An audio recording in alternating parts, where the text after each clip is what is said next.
He got his degree from Concordia in 1987, then did his PhD at the University of Wyoming, studying the types of stars in the galaxy and the way that they develop. He taught at colleges in Oregon and Missouri before coming to Concordia in 1999. We are privileged to have him with us tonight. Thankful that we have him. Okay. And glad that he was willing to share his thinking with us and all of his knowledge. Let's welcome him.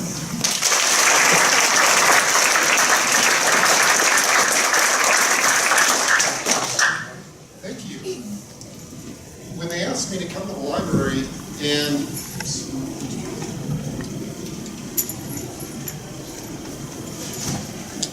can you hear me better? When they asked me to come to the library and spend an evening talking about astrophysics, I thought that it'd just be a few people sitting around a table talking about astrophysics. There must be something going on. Thank you for the introduction. My wife encouraged me to add to the title slide, astrophysicist. I'm an astrophysicist. I did my research studying stars and the way that they develop, but you can't normally say that you're an astrophysicist in flight company. If people stop you on the street and say, what do you do?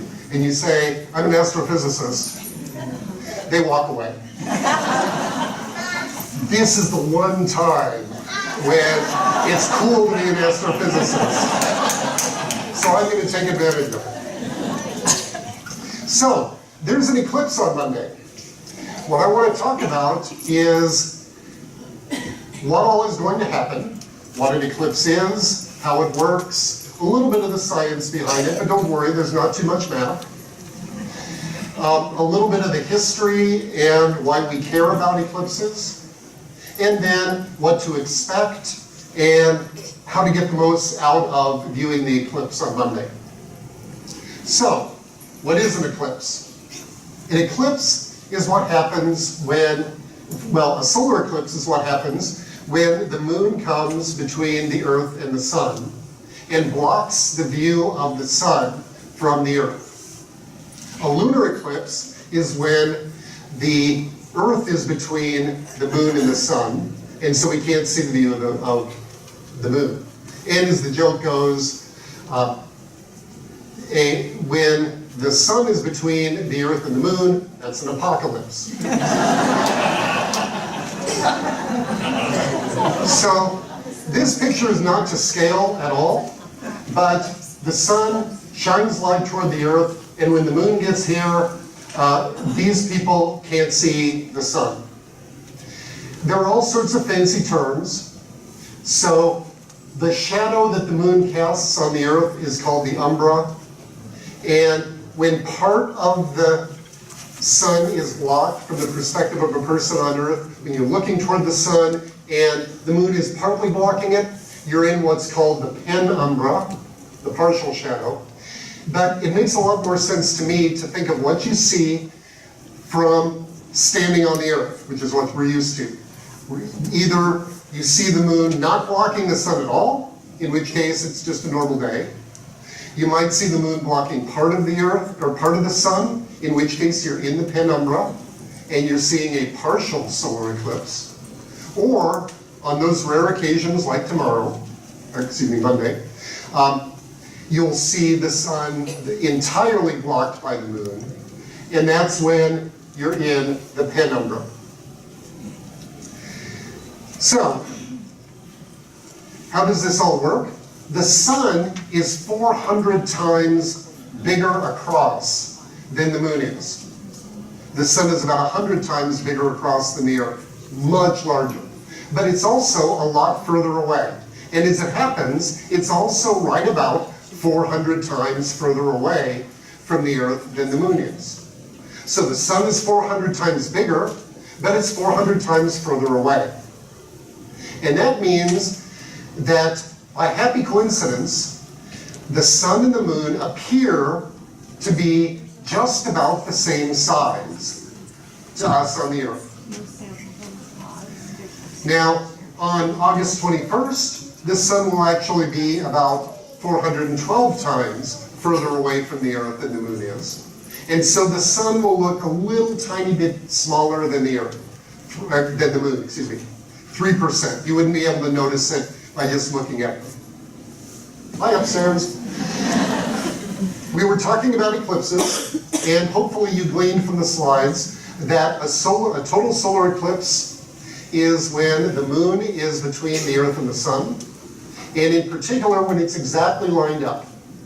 And so it only happens at small points on the Earth, because while the sun is 400 times larger than the moon, the sun is also about 400 times further away. And so they appear to be nearly the same size. This is something you can try. Go out and with a thumb or maybe an index finger, see what it takes to just cover the disk of the sun. And then sometime on a full moon, do the same thing with the moon. And they're almost exactly the same size. So, if the moon goes around the Earth and it's nearly the same size, it appears nearly the same size as the sun from the Earth, then one of the questions, which I appreciate you not asking right now, was, why don't we see an eclipse every time the moon comes between the Earth and the sun? Good question. Oh, first, excuse me, sorry, let me show you a video of what will happen. So here we have the moon coming between the Earth and the sun, and the shadow narrows down to a very small point. And that point moves briskly across the face of the Earth. And a small part of the Earth will see the total eclipse, right across Nebraska. It'll exit through South Carolina and then head out into the Atlantic Ocean. While only this small band will see a total eclipse, everywhere in the continental U.S., I believe everywhere in North America, will see at least a partial solar eclipse. They'll see some of the sun blocked by the moon. So, why don't we see an eclipse every month? There are two reasons. The first, and I know you all came here to learn big words, is ellipticity. The moon's orbit is not a perfect circle.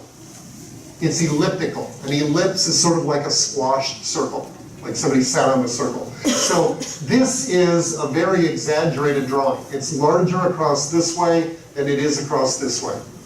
And the Earth is not at the center of that. The Earth is a little bit shifted off to one side. So sometimes the moon is a little bit further away from the Earth. Sometimes it's a little bit closer to the Earth.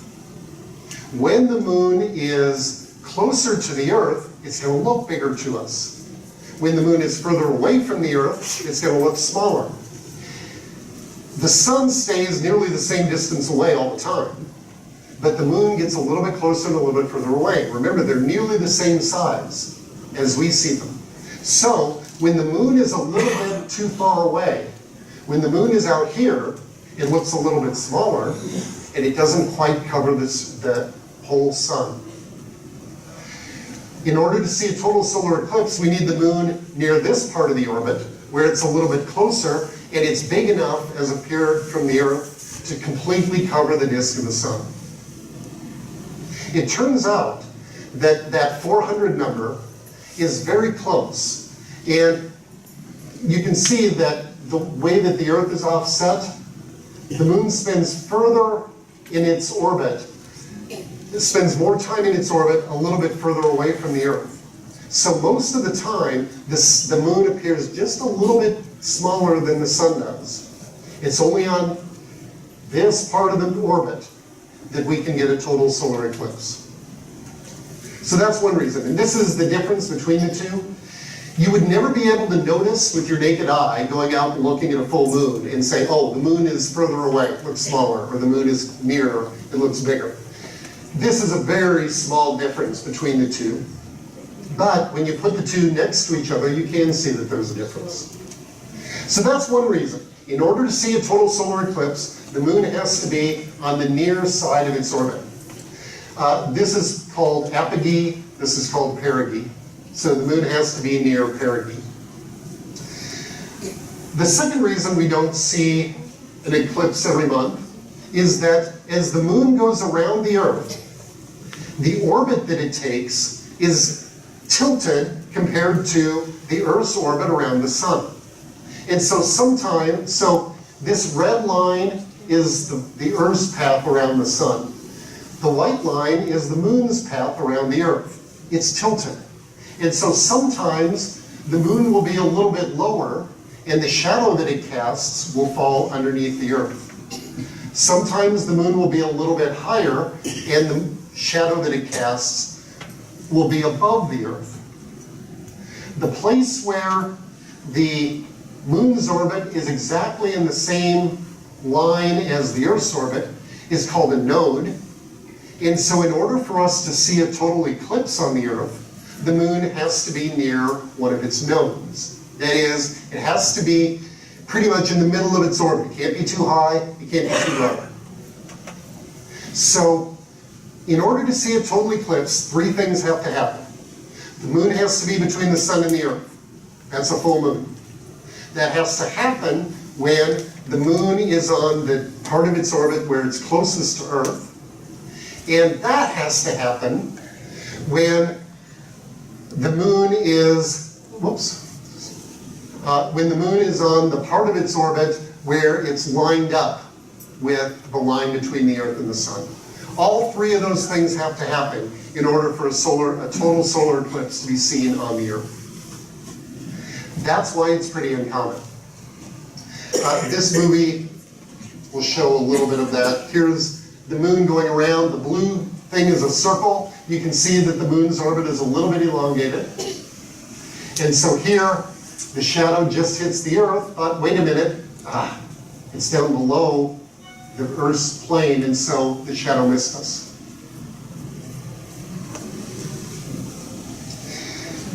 So, we don't see eclipses all the time. This is a picture of all the solar eclipses that will be on the Earth over the 20 years between 2000 and 2020. The fewest eclipses that you can have in a year are two. There'll always be at least two total solar eclipses somewhere on the Earth every year. There could be as many as 5, depending on the way in which those things align. Notice how many of these eclipses are over the oceans, or over Antarctica, or Greenland and the North Pole. The chances of them being in a place where they cross a lot of people are really pretty slim.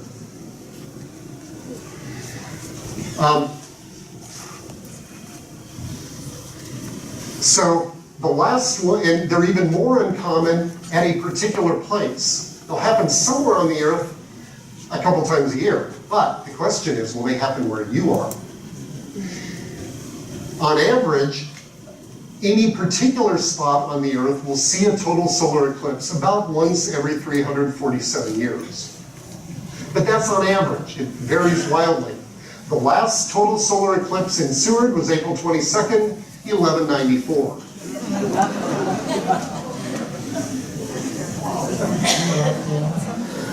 It lasted 2 minutes, 23 seconds.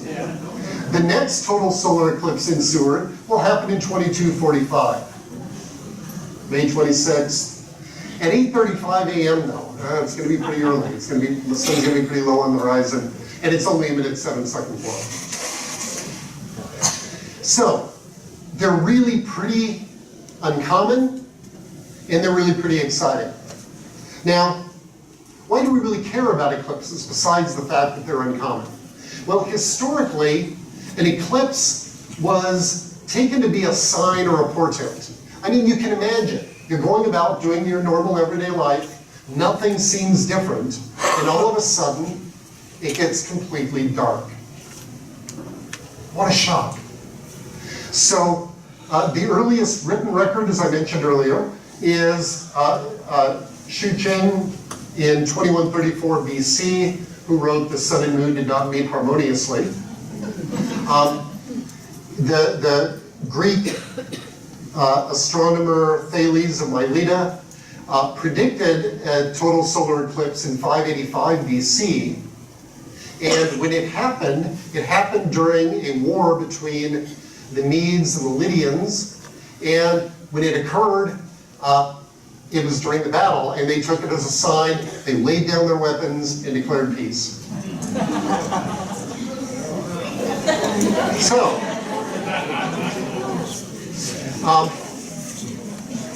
why do we care about them today? Well, they are the only chance that we really have to view what's called the corona of the sun. Corona is a Latin word that means crown. The sun is, to quote the Lion King, a huge ball of hot gas. It's not a solid object. It's a fuzzy ball of gas. What we see is a layer where the sun happens to be, as you're working your way in, it goes from being really thin like the atmosphere to being opaque. You can't see through it. That's the part of the sun that we see. But there's sun outside of that we normally cannot see because the rest of the sun is too bright. When the moon blocks that bright part, we get to see the fuzzy outer part, the corona. And we'll be able to see it with our eyes, just without any special equipment. And in fact, in 1868, astronomers viewing the eclipse discovered the element helium.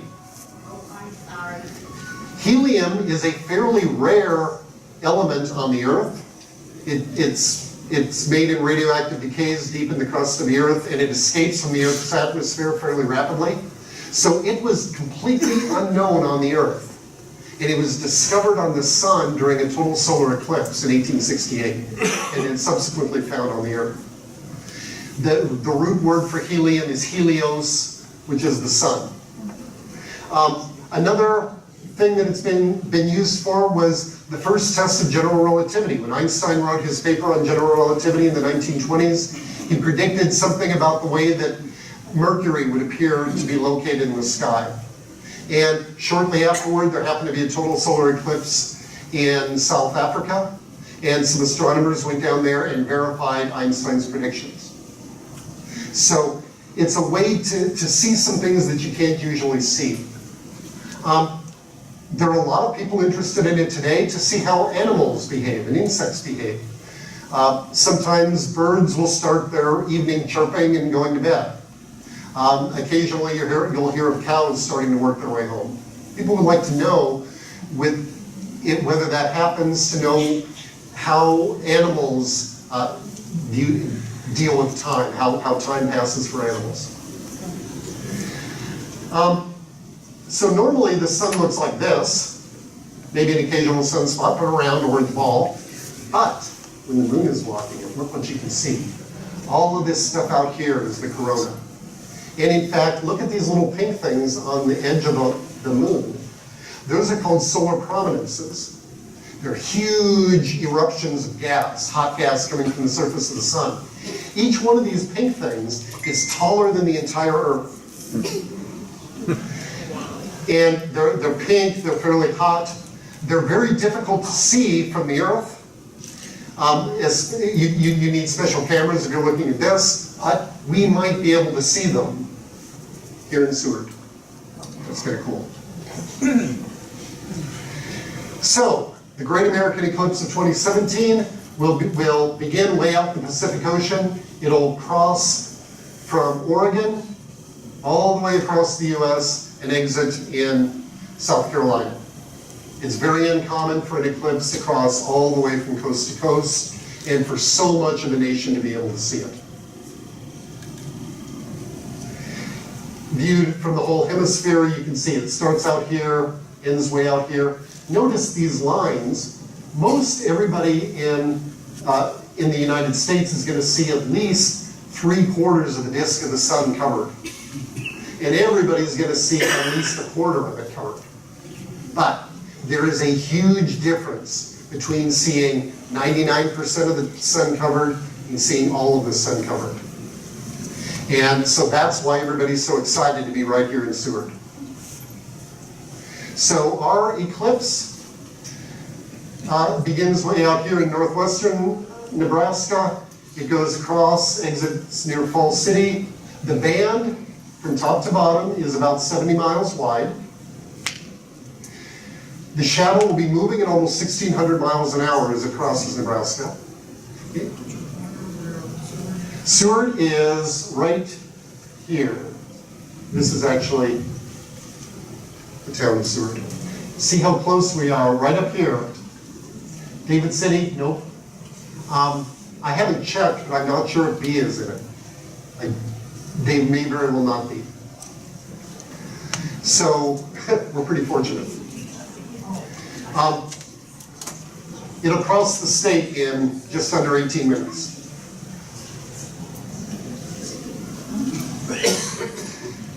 To see the whole eclipse, here we see the partial bands, and these little these circles show what each city is going to be seeing. So Salem, there it's total, and now it starts to come out. Boise, Casper,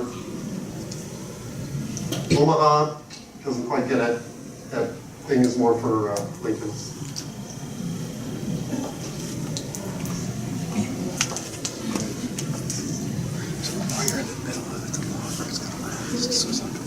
So everybody will see the eclipse. Not as many people will see the total eclipse. So when is all this going to happen?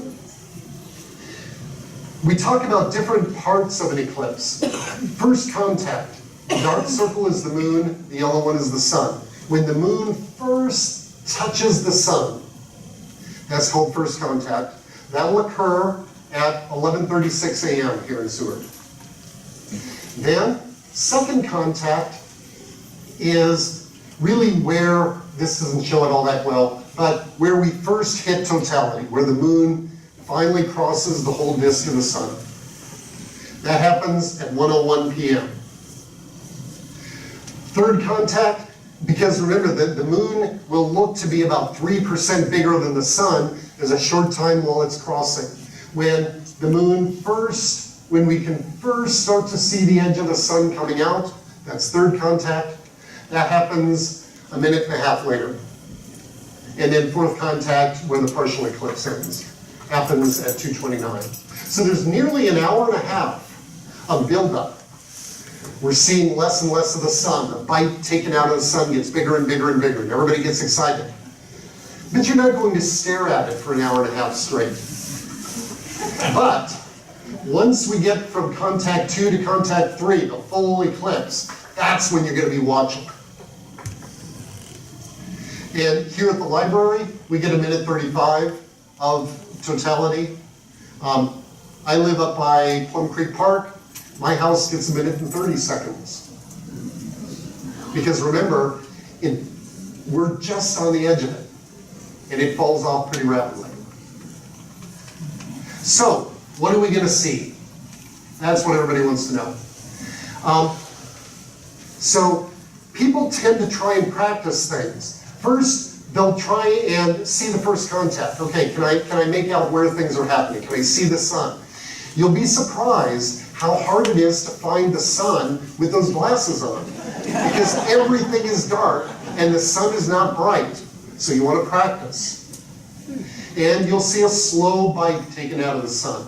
And then it's going to get bigger and bigger. Finally, it's just a little fingernail sliver. And then finally, as we get toward 90–95% of the sun being covered, your shadow is going to look really sharp. It's going to start to get dimmer outside, not dark. You'll still have a shadow, but everything will look really sharp because it's going to be coming from a very narrow point of light from the sun, not from the big disk of the sun. So everything will start to look very sharp. And then finally, when we hit totality, darkness will sort of be, they describe it like a blanket being pulled over. You'll actually, if you're in the right place where you can see the horizon, you'll be able to see in the west the darkness rise up, and it'll cross the sky toward the east. And as you look around to the horizon, you'll be able to see sunset all around you on the horizon. As you watch the sun, which of course is the star of the show, the first thing you'll see is what's called the diamond ring. And let me show you. let's show you a picture of that first. This is the diamond ring. When the last part of the sun is just barely sticking out, we'll see a little bit of glow around it, and that last little bit, the thing will look like a diamond ring. Just after that, we'll see what are called Bailey's beads. Bailey's beads are when the sun is entirely covered, but the moon is irregular. It's got valleys, it's got hills, it's got mountains and craters, and sometimes rays of light will shine through a valley, and you'll see those at the edge as little sharp beads on this ring. And then finally, at totality, you may be able to see some prominences lifting up off of the edge of the sun. You'll see sunset around the horizon, and the temperature, depending on the humidity, may drop 5 to 10 degrees. Unfortunately, it's supposed to, right now, they're saying it's going to be a fairly humid day, so the temperature may not drop as much as it otherwise would. But the temperature will drop. And then you'll start to see the whole thing in reverse. You'll see the darkness lift back across and the sky get lighter. And you'll see Bailey's beads, you'll see the diamond ring effect on the other side, and then it'll just start to be a sliver in the other direction, growing larger and larger. So, again, this is hopefully what we'll be able to see. Another thing that you'll be able to see are the stars. And it turns out that there are 4 planets out during the day that we normally wouldn't be able to see. So here's the sun and the moon. Just to the north and, let's see, that would be east. Sometimes it's turned around to make sure. This is actually west. This is what you'll see as you're looking up in the sky. But up and to the right, to the northwest, you'll see hopefully Mars, and then further away you'll clearly see Venus. Venus will be pretty bright. And then we may be able to see Mercury, almost opposite the sun from Mars, and then way down here will be Jupiter. So you might be able to see as many as 4 planets. Will we be able to see Mars as being red? Probably not. You might. In the best of times at night, you can see it, if you know what you're looking for, looking a little bit orangish. It kind of depends on how dark it is where you are, how many city lights and things. It may have a little bit of an orange tint to it. Yes? When it did the full totality, we could take our last. Yes, exactly. And that's what I want to show you next, I think, yes. Okay, we have to be safe about this. So you need to make sure you're wearing good glasses. And be careful with your glasses. These are the glasses that we're handing out at Concordia. We branded them. This is basically Mylar, and it has kind of an aluminum coating to it. You don't want to scratch that. So be kind of careful with your glasses. Don't rub them together. Try not to get them dirty so that you're tempted to wipe them off. Because if you wipe them off, you might brush dirt across them and scratch them. Unless they're just really dirty, you're better off leaving them dirty than trying to clean them. You want them on whenever you're looking at the sun. But again, remember, you won't be able to see a thing. I can't see anything through these. So put them on when you're looking at the sun, but be aware, you're going to be taking them off and putting them on constantly over the course of Monday. And even when they're on, don't look directly at the sun for more than about 3 minutes at a time without looking away and getting a snack. There's a little bit of ultraviolet light coming through. Not very much, but you want to be a little bit careful. One of the things we noticed that we put on our glasses when we look directly at the sun is the sun appears very small Yes. compared to what it is trying to look at. And if you have it right on, it'll be very small. Right. Way down there, small. Exactly. We're used to seeing not only the sun, but the brightness that it causes in the atmosphere around it. It is surprising how hard it is to find the sun with these and how small it looks, but it's very cool. I put mine on and I could see some sunspots the first time I put it on.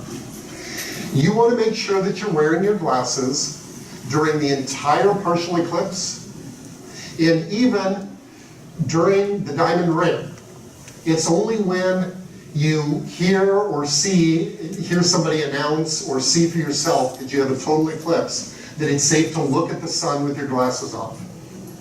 But if it's close and you want to watch the horizon, take off your glasses to do that. Remember, anytime you're not in totality, looking at the sun, you have your glasses on.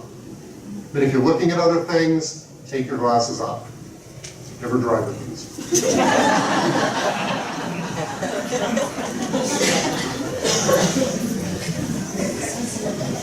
So, what are some things you can do to prepare? Well, you've done the first one. Come to a place where you can get your eclipse glasses. Way to go. Test your camera. Try taking a picture of the sun. Try taking a picture of the moon. See if it's even worth it. With the sight, you'll be surprised how small the sun or the moon looks on a camera. Make sure that you have turned off your flash on your camera. Turn off your flash on your camera. Because what's going to happen? It's going to get dark. Your camera is going to want to flash. Well, there are two problems with that. The first is the flash isn't going to do any good at all. The second is it's going to irritate everybody around you who's driven for 500 miles to get to the dark. So make sure you've turned off your flash. I would recommend scouting out a few places to view. People mentioned, what if it's a little bit cloudy? Well, it might be cloudy here in Seward and clear down by Milford. Or maybe it's clear in York. I would, again, I'm going to be here in Seward. I'm not going anywhere. If I were more mobile, I would scout out a few places, east, west, and south, but also scout out how to get to them. You do not want to be on the interstate on Monday, because the band of totality, I-80 is within the band of totality all the way from North Platte to Lincoln. Wow. What's going to happen if it's cloudy in Lincoln? You're going to have a crowd unlike any Husker game, tearing as fast west on I-80 as they can possibly get. So, plan ahead. Make sure you have sunscreen, because most of the time you're going to be sitting out in the sun. Have some snacks, have some beverages, and watch the weather. There's nothing you can do about it. Don't obsess about it, but nothing you can do. These were all taken this afternoon. Some of them say it's going to be sunny. Some of them say we're going to have a thunderstorm. We have thunderstorm, and we're partly cloudy. Nobody knows yet. But you might as well obsess about the weather. You'll feel like a real astronomer. So what if it's cloudy? Yeah. Where can you watch the weather that would actually pinpoint the difference between here and Seward? Between here and Milford? Places like Weather Underground that have weather stations scattered around can do that. And watch what I would say is watch the radar, watch the satellite pictures, because there you can get down pretty fine grained. What if it is cloudy? Well, you may want to go somewhere else if you're stuck here. There are places that are going to be live streaming the eclipse. Eclipse 2017, NASA.gov is going to be live streaming it. So this is the NASA site. The website time and date is going to be live streaming it. The Exploratorium in California is going to be live streaming it. There's an entity called SLU that's going to be live streaming it and allow you to see through telescopes. ABC and CNN, I believe, are going to be live streaming it just on network TV. So if it's cloudy, get a comfy chair, put on some sunscreen, and pretend you're outside watching ABC.